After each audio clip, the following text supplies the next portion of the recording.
What's up, everybody? It's Will from Low Rated Duelists, bringing you Pulling Off the Summon of Perfectly Ultimate Great Moth.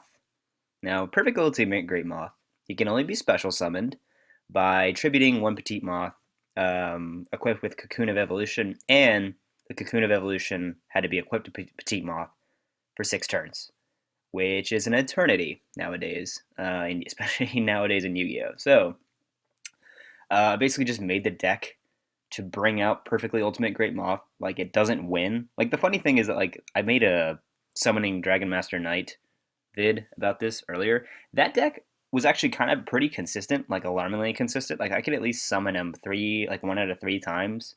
Now, granted, he wouldn't last very long, but I could at least summon it 1 out of 3 times. And sometimes I'd actually win games with him. This deck is not going to win anything. It's just literally meant to bring out Perfectly Ultimate Great Moth.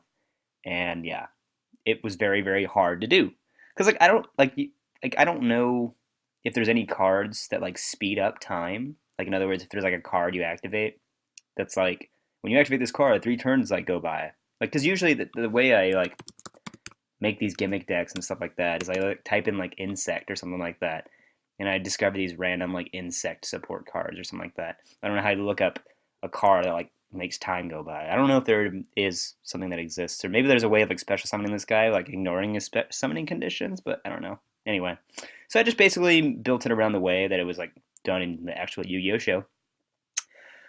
So if you're gonna summon this guy, you're gonna need to be able to get Petite Moth on the field and Cocoon of Evolution in your hand to equip.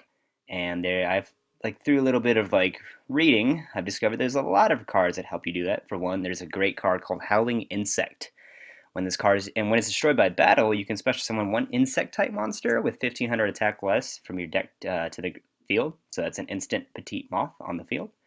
And on top of that, when you combo it with this card called Verdant Sanctuary, basically when a face-up insect-type monster is destroyed and sent to the graveyard, its controller can add an insect-type monster with the same level as the destroyed monster. So if you destroy this guy, like sometimes you can literally just crash this guy into their monster on purpose, and this is on the field, you get a Petite Moth on the field, and you get to add this to your hand, Cocoon of Evolution to your hand. So you already had the 2 combo pieces that you need.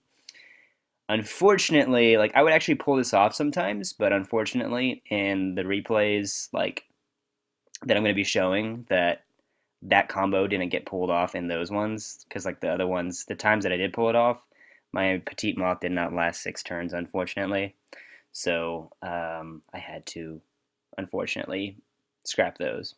Another great card is Giant Rat.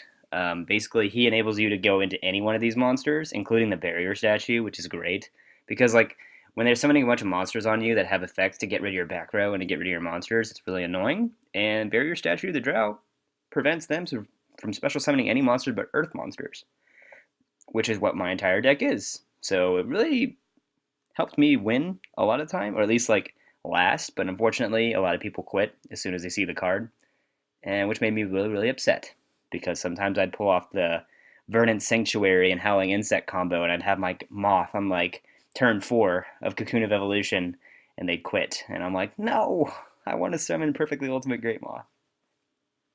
The rest of the cards are basically just to protect your Moth. For example, Gold Sark is actually used to search Perfectly Ultimate Great Moth. You're only going to run one because it's too bricky to run like more than one.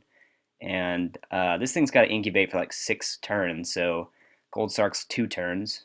So by the time this is done cooking, most likely you're going to have the Perfectly Ultimate Great Moth in your hand. Triple Messenger apiece, and then like every Mirror Force ever just to protect your stuff, and then safe zone and stuff. But yeah, like the replays I'm going to show are pretty boring because it's just this thing cooking for like ever, and a bunch of like floodgate cards to protect him. But I did pull off the summon at least I think 3 times.